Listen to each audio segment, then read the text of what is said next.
Good morning बच्चों। आज हम लोग पास्ट कंटिन्यूअस टेंस देखने वाले हैं।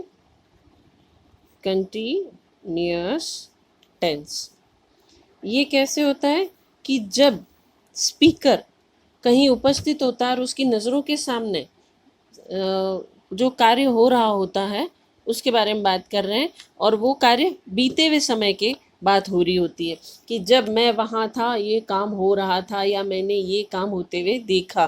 तो स्पीकर जो है वो आँखों के सामने देखता है, लेकिन ये बीते हुए समय की बात को वो कहता है। तो जैसे क्या होता है, एक तो बीते समय में कार्य की निरंतरता को शो करता है, कार्य की निरंतरता को दर्शाता है। और अब ये कैसे होता है, इसमें कुछ खास चीज़ें हैं, जैसे हेल्पिंग वर्ब रहेगी वॉज एंड वर। अब वॉज किस किस के साथ रहेगी, आई और he, she, it and third person singular noun, एक वचन, उसके साथ क्या रहेगा, वॉज का प्रयोग होगा। और दूसरा वर किन किन के साथ रहेगा, वी, दे, यू या प्लूरल नाउन्स इनके साथ में वर का प्रयोग होगा। फिर V1 प्लस आई स्पेशली वहाँ काम होता है जहाँ निरंतरता शो करनी हो, वहाँ आई का प्रयोग होता है। तो इस तरीके से ये कुछ चीज़ें हैं। अब ये कैसे हम अलग अलग वाक्यों में देखेंगे। पहला है एफर्मेटिव सेंटेंस, सकारात्मक वाक्य। सिंपल सा स्ट्रक्चर है, subject plus helping verb plus V1 plus I plus object. ये बहुत सिंपल सी चीज़ है, लेकिन अब टाइम भी तो देना पड़ेगा। यहाँ टाइम क्या आता है, कंडीशनल। एक सेंटेंस हालांकि आ जाएगा, लेकिन मैं ये आपको करके बताऊंगी, क्योंकि यहाँ व्हेन और व्हाइल का प्रयोग होगा तो कंडीशनल सेंटेंस का टाइम लगेगा। तो जैसे सब्जेक्ट में हम लिख देते हैं I was cooking food last night.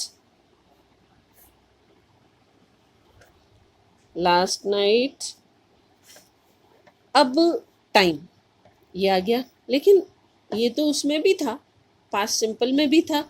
तो अब कंडीशनल कैसे इसको पहचानेंगे, कैसे, व्हेन ही कॉल्ड मी, कि जब उसने मुझे कॉल किया मैं ये कर रही थी।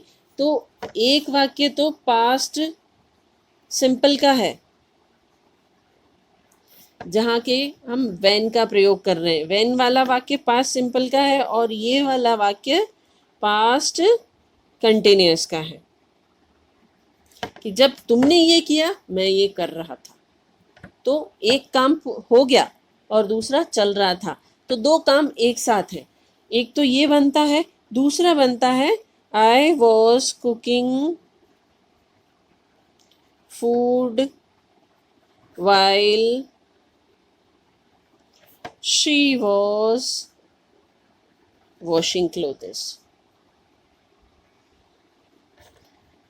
दो काम एक साथ चल रहे हैं, एक काम ये भी चल रहा है और दूसरा काम ये भी चल रहा है। एक ही समय में दो अलग अलग काम हो रहे हैं।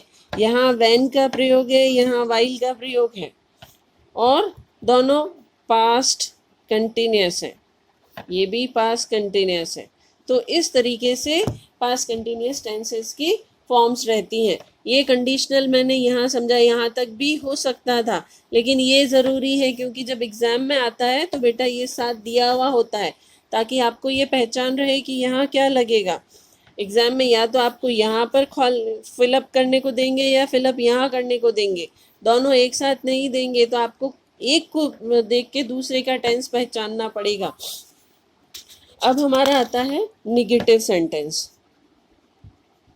सिंपल सा है निगेटिव सेंटेंस। निगेटिव सेंटेंस, अब चलिए हम वही कंडीशनल इन्हीं सेंटेंसेस को वापस देखते हैं, लेकिन निगेटिव इसके साथ लगेगा, यहाँ निगेटिव नहीं लगेगा क्योंकि निगेटिव का काम तो यहाँ हो रहा है।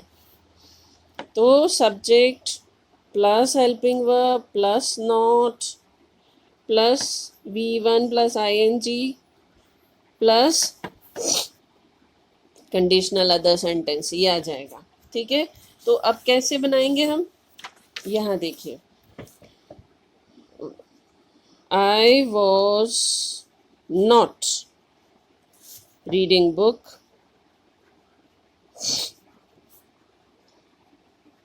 when you rang up। जब तुमने कॉल किया मैं बुक नहीं पढ़ रहा था। तो ये नेगेटिव सिर्फ प्रेजेंट कंटिन्यूस वाले के साथ लगेगा, पास्ट कंटिन्यूस के साथ नहीं लगेगा। सिर्फ प्रेजेंट कंटिन्यूस के साथ ही निगेटिव लगेगा। आप ये कहीं पे भी नोट कर लीजिए। फिर आता है इंटरोगेटिव सेंटेंस।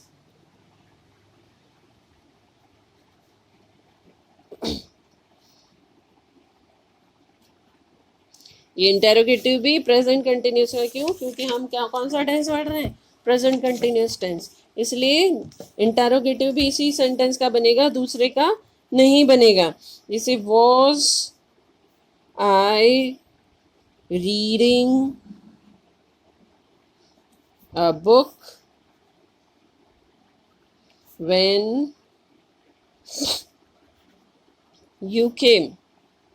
हालांकि क्वेश्चन मार्क यहाँ लगेगा क्योंकि हमारा वाक्य यहाँ पे पूरा हो रहा है, लेकिन क्वेश्चन इसी सेंटेंस का बनेगा, पास्ट कंटिन्यूस टेंस का ही बनेगा, पास्ट सिंपल का नहीं बन रहा है क्योंकि अभी हम टेंस पास्ट कंटिन्यूस पढ़ रहे हैं। तो इसका स्ट्रक्चर क्या रहेगा, helping verb plus subject plus V1 plus ING plus object plus conditional sentence plus question mark. तो क्वेश्चन इसका बनेगा। इसी तरह हम इंटेरो निगेटिव, अब हमने जो भी चेंज करने हैं, जिस कंसर्न टेंस की बात हो रही है उसी में होंगे सारे चेंजेस। जैसे subject helping verb plus subject plus not plus V1 plus ING plus object plus conditional sentence, वो पॉजिटिव रहेगा, प्लस क्वेश्चन मार्क। तो ये कैसे बनेगा, was I not reading a story when you came. तो ये भी यही बना है। तो सारे जितने भी चेंजेस होंगे उसके कंसर्निंग टेंस के साथ होंगे, आगे पीछे दूसरे सेंटेंसेस के साथ नहीं होंगे। अब आज हमने ये पास्ट कंटिन्यूस टेंस पढ़ा, ये हमारा यहाँ पूरा हुआ। अब हम आगे दूसरे टेंसेस पढ़ेंगे नेक्स्ट क्लास में। Thank you.